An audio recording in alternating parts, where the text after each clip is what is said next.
Will you be rolling out to see the new Bikeriders movie? I've got interviews with the director, and we're gonna have some fun on a bike.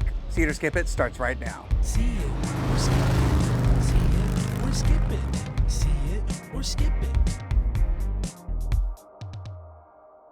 Welcome to another episode of See It or Skip It, where first we're going to be talking about The Bikeriders. This is directed by Jeff Nichols, stars Tom Hardy, Austin Butler, Jodie Comer. It's based off a book of images of the Vandals, who might be the first biker club that existed in the East Coast. Tom Hardy's character Johnny founded it, kind of like a club for him, just to be with his friends, to get out of the house, and it quickly evolved as more people wanted to join in on this club. Austin Butler plays Benny, who's kind of on the wrong side of the tracks with this club. He's always rebel-rousing, he's getting locked up for one thing or another, and he's always crashing on his bike. Jodie Comer is not a part of the gang, but is influenced into it. When she sees Benny at a bar, they fall in love, and this is kind of a little time capsule of what the times were like for the origins of this gang, and a good film that I think anybody could enjoy watching in the theater. It's interesting that Jeff Nichols is basing this off of just still images and basing a story off of that and building from there. It's really fascinating, and only a skilled director like Jeff Nichols could be able to do that as well as he did here. The performances by all of the lead cast is incredible, particularly Jodie Comer, who narrates the entire film in a way that is easily approachable, that honestly makes the film center around her and not necessarily Austin Butler and Tom Hardy. One thing I noticed about this was the sound design. When I was in the theater and I was hearing those motorcycles revving up, going on the freeway, you feel completely immersed in it. You hear the rumble,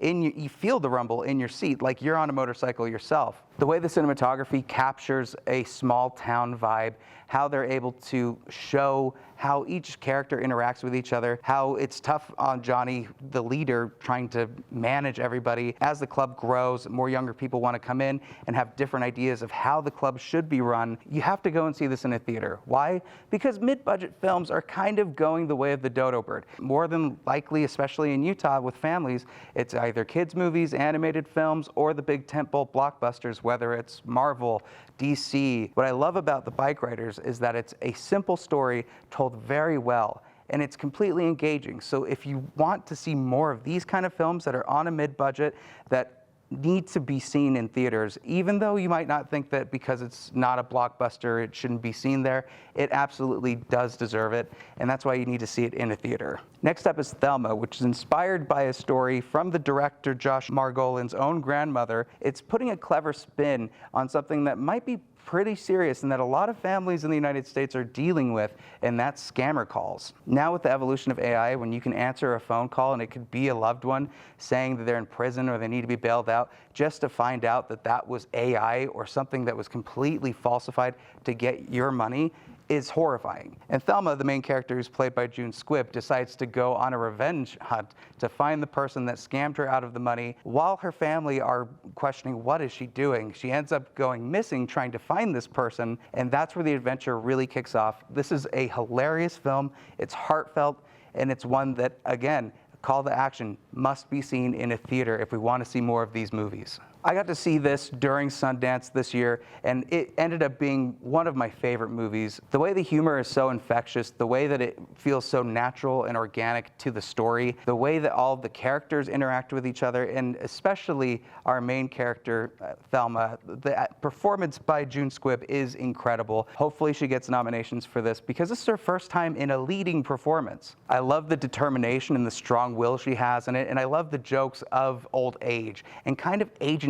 as you're getting older, and do you have control of your life even if you might not understand things that are happening in it. And as you age and everybody has a say on how you want to live your life, whether or not you have the agency to be able to choose to do that or not do that is a really powerful theme in this movie. And Thelma is taking care of business in this. I love how she's so headstrong. I love her friend that's in this that tags along with her on this journey. This is one that everybody can go and see, family alike. I honestly would love to take my grandma to see this movie, just to point out this is happening to everybody, honestly to protect yourself in a lot of cases, but also have kind of a blueprint of what to do if you end up getting scammed. Just get on your scooter, go find the person and take them out. If you're looking for a through and through heartfelt comedy, this is one that will be right up your alley. I absolutely recommend seeing it and seeing it in a theater.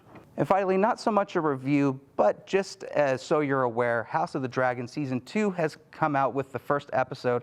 It aired on Sunday. Episode 2 is coming out this Sunday, and I am excited for what they have in store for this. It still has the same shock value, but with meaning and intention to the story and the characters. Of course, I love the dragons and how they're bringing in the Targaryens and the family squabble that's going on. This season looks to be one of the darkest seasons in the Game of Thrones universe, and I cannot wait to see what comes from this. I don't necessarily want to give a review on this season because we're just so early into it, but we will talk about this later on as the season goes to the finale, and eventually we'll be able to give a full encompassing retrospective on how it ended up going. But for now, if you want to check out the first episode, make sure that you're going on Max and check out the second episode this Sunday. And that's it for this segment. Make sure you go to abc4.com, click the shows tab, and see it or skip it to check out more interviews, reviews, and news. We're going to be talking with Kevin Costner next week about his new film that was shot entirely in Utah and how he is making this a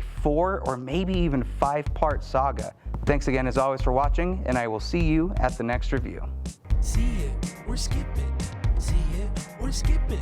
See it or skip it.